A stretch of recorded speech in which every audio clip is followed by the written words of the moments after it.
ગુજરાતની અંદર ગુજરાત કોંગ્રેસના કાર્યાલય પર જે પ્રમાણે ભારતીય જનતા પાર્ટીના કાર્યકરો પર પથ્થરમારો કરવામાં આવ્યો, આના પરથી સ્પષ્ટ દેખાય છે કે રાહુલ ગાંધીએ જે કહ્યું કે હિન્દુઓ હિંસા કરે છે,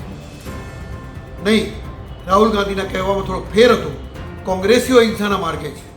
અને ગુજરાતની અંદર શાંતિબદ્ધ રીતે જ્યારે ભારતીય જનતા પાર્ટીના કાર્યકરો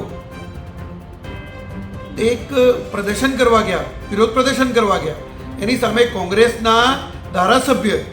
જેવા વ્યક્તિઓ હાથમાં પથ્થર લઈને જો આજે ટેલિવિઝન પર દેખાતા હોય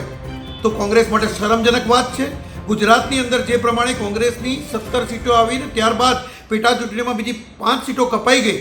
એ ઉપરથી સ્પષ્ટ દેખાઈ આવે છે કે ગુજરાત કોંગ્રેસના નેતાઓ બેબાકળા બન્યા છે, સત્તા વગર રહી શકતા નથી અને નિર્દોષ લોકો ઉપર જે પ્રમાણે પથ્થરમારો કરી અને એમનો કોઈના માથા ફોડી નાખ્યા, કોઈના લોહી લુહાણ થયા, બધાને હોસ્પિટલમાં દાખલ કરવા પડ્યા.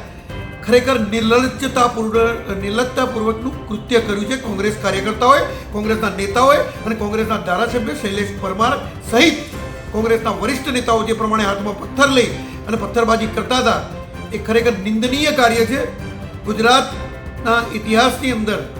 કોઈ પક્ષના નેતાઓ એક જેમ કે રોડ પર રાયોટિંગ થતું હોય, રોડ પ્રમાણે પથ્થરમારો કરતો હોય અને એવા જે કૃત્યો કરતા હોય તો આનાથી મોટા ગુંડાઓ બીજા કયા હોઈ શકે.